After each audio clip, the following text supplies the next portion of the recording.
this video, we'll dive into how stats are presented and calculated in Pokemon Go. The first big number you see when you look at a Pokemon is its CP, or Combat Power.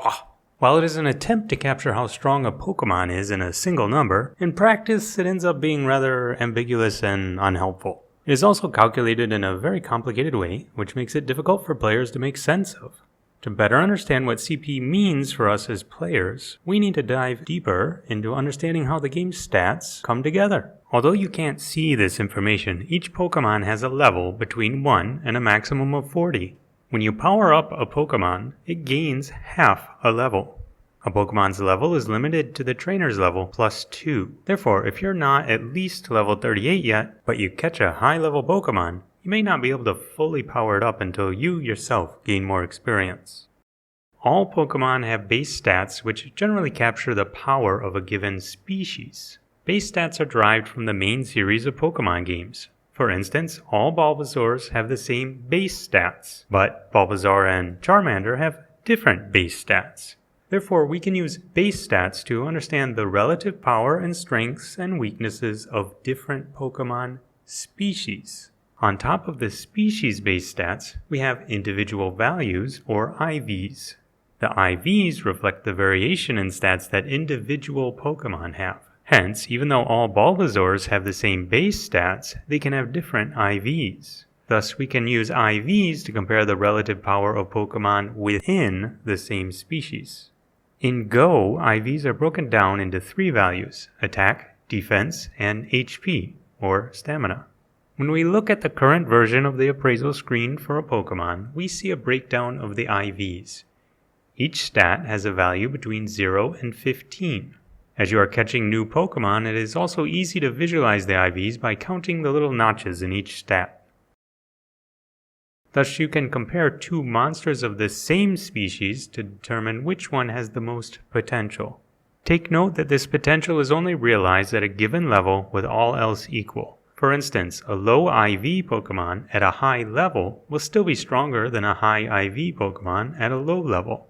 It is only when both are at the same level that we know the one with the higher IVs is stronger. Let's return to the calculation of CP. Here is the entire formula. As you can see, it's a way of capturing the power of a Pokemon based on its stats. We're going to break down each piece of the CP formula to understand how it works. We use this Pokemon as an example to help us work through the details. Pokemon Go derives its base stats from the base stats found in the main series of games. Notice that there are more of them than in Go. HP is the simplest conversion. It is approximated by this formula. Meanwhile, attack and defense in Go rely upon a combination of the remaining stats. These formulas take into account the fact that special attack, special defense, and speed stats are not included in Go. This gives us our complete collection of base stats in the world of Pokemon Go. Next, we need to incorporate the IVs for a specific monster that we caught.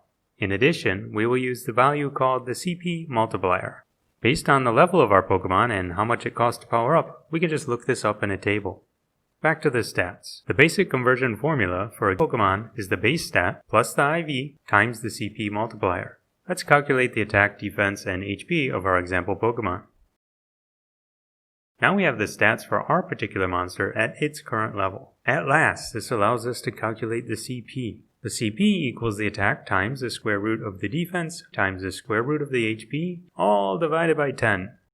This value is rounded down to the nearest whole number.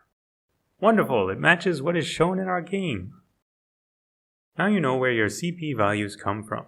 You also have a better awareness of the importance of base stats, that is, how strong one species of Pokemon is when compared to other species, and the importance of IVs, that is, how much potential a Pokemon of a given species has compared to others of the same species.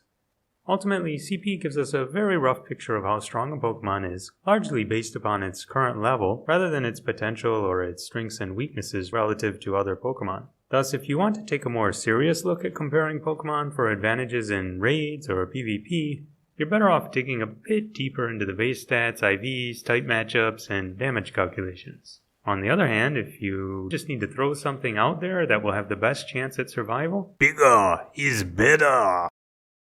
Join a friendly community of gamers who love combat power. Support the growth of our community and the development of more high-quality content by visiting our shop at shop.wishmaker.com.